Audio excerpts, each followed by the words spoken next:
تو فظلموا بہا، اب اللہ تعالیٰ نے ان کی روش بیان کی ہے کہ جو فرعونیوں کی روش تھی، فظلموا بہا، تو انہوں نے اس کے ساتھ، یہاں ہا کی ضمیر جو ہے وہ آیت کی طرف لوٹ رہی ہے، یعنی کہ اللہ کی آیتوں کے ساتھ جو ہے انہوں نے ظلم کیا۔ کسی بھائی کا پریزنٹیشن سٹارٹ ہو گیا ہے، وہ آف کر لیں، ٹھیک ہے۔ تو اللہ تعالیٰ نے فرمایا کہ ہماری آیتوں کے ساتھ فرعونیوں نے ظلم کیا۔ اب دوسرا ایک ٹرم یہاں پہ آپ کے سامنے آ گیا ہے، وہ ہے ظلم۔ ظلم بھی جو ہے وہ قرآنی اصطلاح میں، قرآنی ٹرمینالوجی میں تھوڑا براڈ سینس میں بات آتی ہے۔ آپ میں شارٹ میں یوں سمجھا دوں، اس سے پہلے بھی کئی دفعہ اس مضمون پہ بات ہوئی ہے کہ ہر وہ چیز، کسی بھی چیز کو اس کے اصل مقام سے اٹھا کے اوپر کر دیا جائے یا اس کو گرا کے نیچے کر دیا جائے تو در حقیقت یہ ظلم ہے۔ تو اب مثال کے طور پہ آپ یوں سمجھ لیجیے کہ حضرت عیسیٰ علیہ السلام ہیں، بہت مشہور نبی ہیں، ان کو کرسچنس نے، عیسائیوں نے یہ کہا کہ یہ اللہ کے بیٹے ہیں، یہ اللہ ہی ہیں یا پھر اللہ کے بیٹے ہیں، یا اللہ کی تین وجود میں سے ایک وجود ہے۔ تو گویا انہوں نے، ان کا یہ دعویٰ کیا کہنا چاہ رہا ہے کہ عیسیٰ علیہ السلام کو نبوت اور رسالت کے مقام سے اٹھا کے، یعنی جس کو کہہ لیجیے کہ الوہیت کے مقام پہ بیٹھا دیا ہے نا، گاڈ ہونے کے مقام پہ بیٹھا دیا۔ تو گویا ان کے اسٹیٹس کو ایلیویٹ کر کے ان کو اپنے مقام سے اوپر کر دیا۔ تو یہ بھی ایک ظلم ہے، ایک طرح کا بہت بڑا ظلم ہے یہ، ٹھیک ہے۔ پھر دوسری طرف اگر ہم دیکھیں کہ عیسیٰ علیہ السلام کا ہی انکار کیا یہودیوں نے، جیوز نے، بنی اسرائیل کے ایک بہت بڑے طبقے نے، تو انہوں نے کہا کہ یہ جھوٹا ہے، اور یہ سمجھ لیجیے کہ اور بہت ساری باتیں کہی ہیں جو بتانا مناسب نہیں ہے، لیکن بہرحال بہت طرح کے الزامات عیسیٰ علیہ السلام پہ لگائے۔ تو یہ جو جھوٹ انہوں نے بکا اور یہ جو باتیں انہوں نے کہی، یہ گویا کہ عیسیٰ علیہ السلام کے اسٹیٹس کو ان کے اصل مقام سے گرا کے نیچے کرنا ہوا، تو یہ بھی ایک ظلم ہوگی۔ تو ہر چیز کا جو اصل مقام ہوتا ہے اس کو اس کے مقام سے اوپر کر دینا،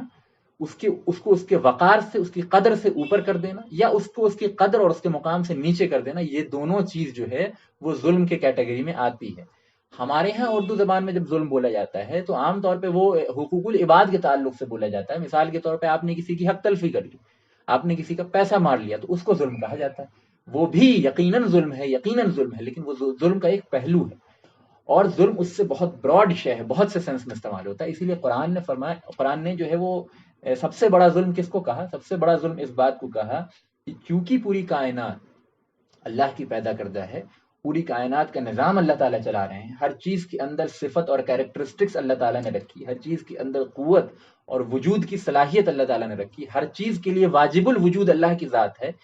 اور اللہ کے ماں سوا کائنات میں کسی کو بھی اختیار کل حاصل نہیں ہے، جو بھی اختیار حاصل ہے وہ اللہ کے دینے سے ہے۔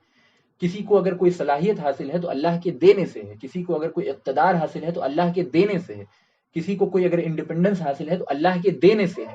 انبیاء علیہ السلام کو معجزات ملے ہیں تو اللہ کے دینے سے ہیں۔ انبیاء علیہ السلام کو، جیسے عیسیٰ علیہ السلام کو مردے کو زندہ کرنے کی صلاحیت دی اللہ تعالیٰ نے، معجزہ دیا، تو اللہ کے دینے سے ہے۔ گویا کہ فاعل حقیقی پوری کائنات میں جو ہے وہ صرف اللہ کی ذات ہے۔ اب اللہ کے ماں سوا اگر کسی اور کی عبادت کی جائے، کسی اور سے دعائیں مانگی جائے، کسی اور کے آگے سجدے کیے جائیں، کسی اور کے قبور پہ چادر چڑھائی جائے،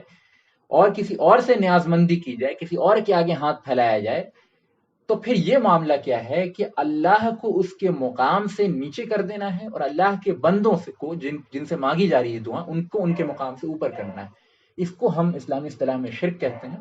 اور شرک جو ہے وہ سب سے بڑا ظلم ہے، کیونکہ کائنات کی سب سے بڑی ہستی، سب سے قدر یعنی قابل قدر ہستی کو اس کے مقام سے نیچے کرنا ہے شرک۔ اس لیے قرآن، لہٰذا اللہ تعالیٰ نے قرآن میں فرمایا ہے ان الشرک لظلم عظیم، کہ بے شک شرک جو ہے سب سے بڑا ظلم ہے۔